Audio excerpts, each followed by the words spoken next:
하나님께서 이 이스라엘에게 정말 얼마나 많은 고난과 하나님께서 얼마나 많이 돌보심과 축복을 그 백성들에게 주셨습니까?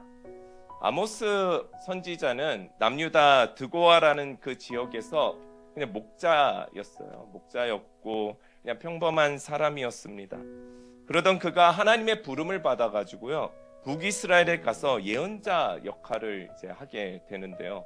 그 당시에 북이스라엘은 대단한 전성기를 이루고 있던 그런 시대였습니다. 풍요로움의 극치를 달리고 있는 그런 시대였어요.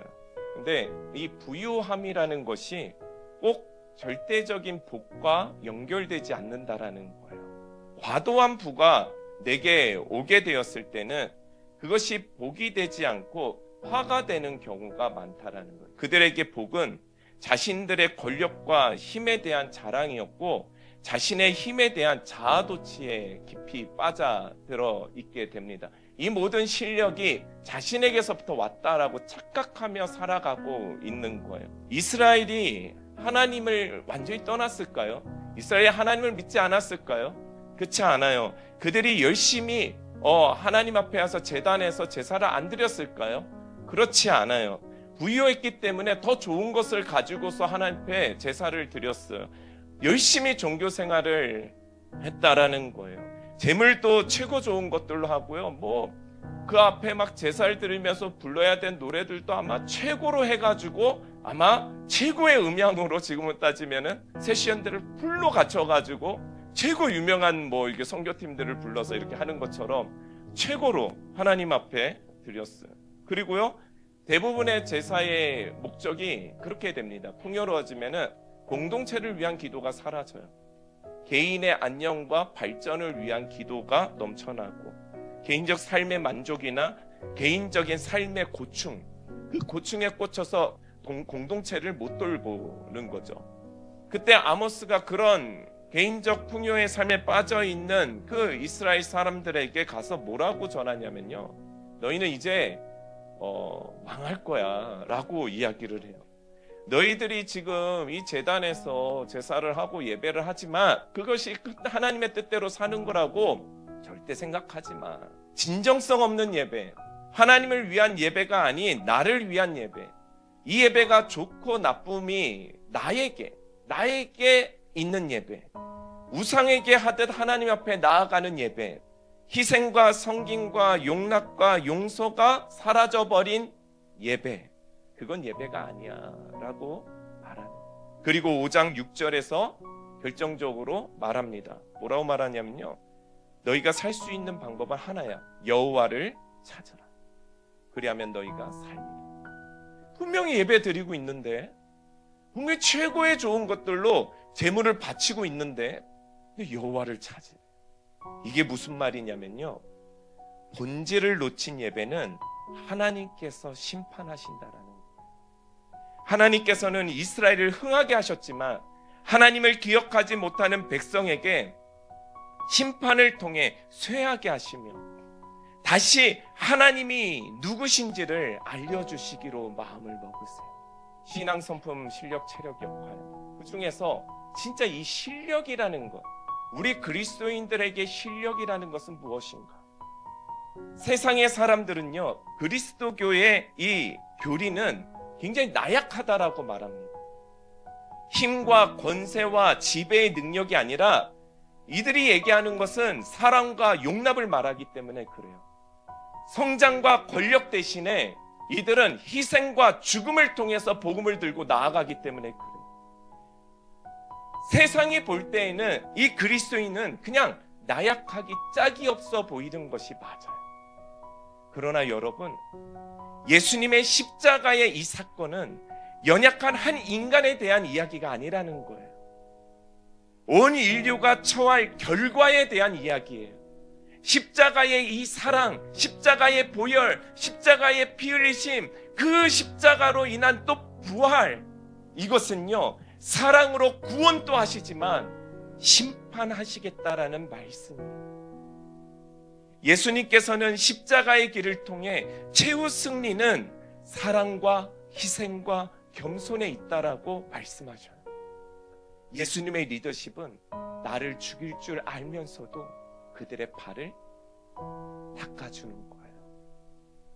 그때 세상이 복음을 알게 되는 거예요.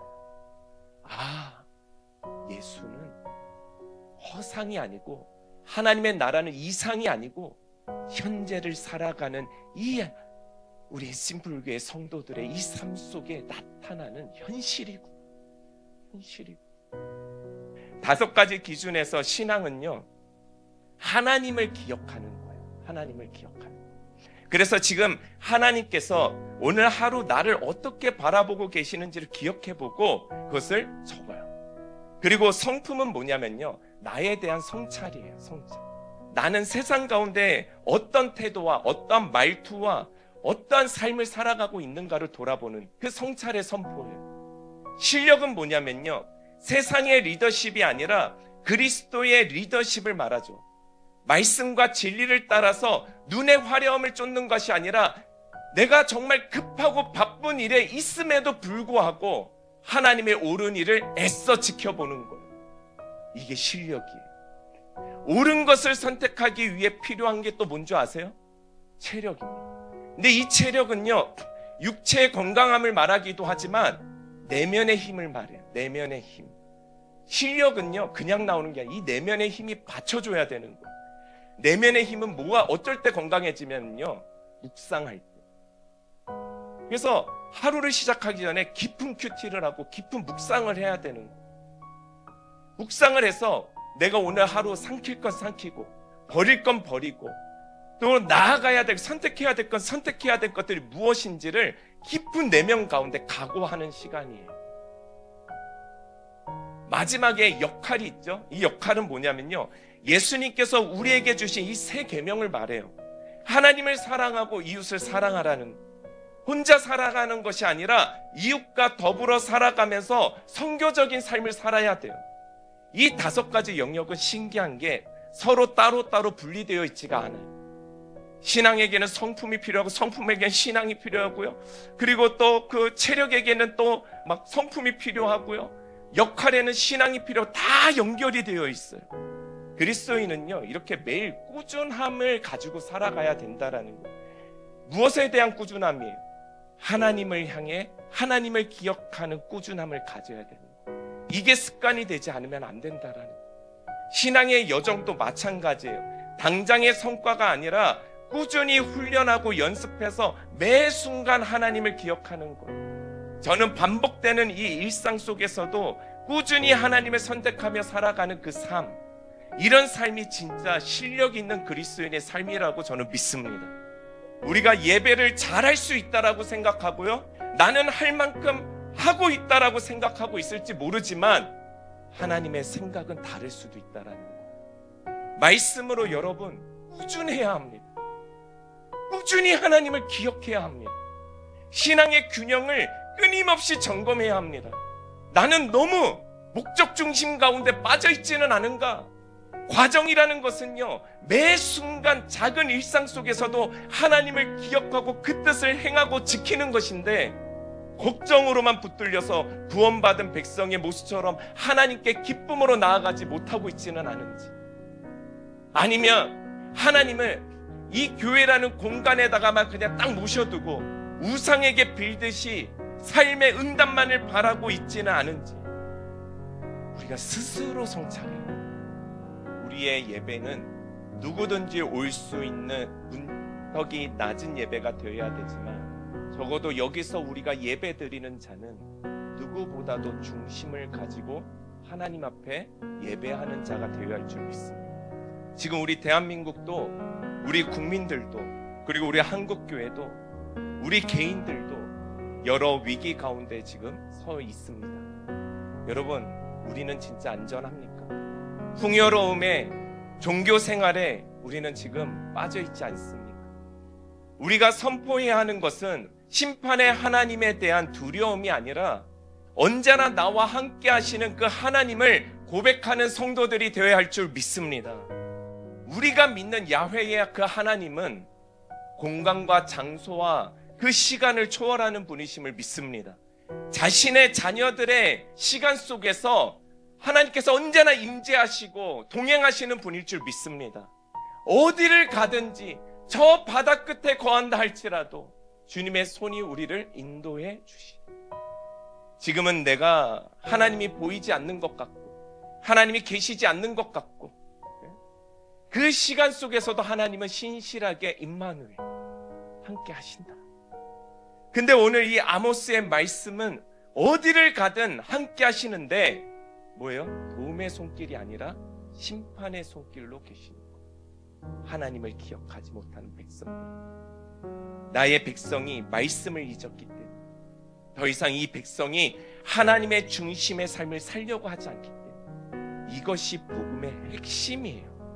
하나님과 함께 살아가는 자는 하나님의 함께 하심과 어느 것을 거해도 우리를 향해 내미시는 그 손길이 기대되고 소망되고 반가운데요. 하나님을 잊은 백성들의 특징은 뭔지 아세요?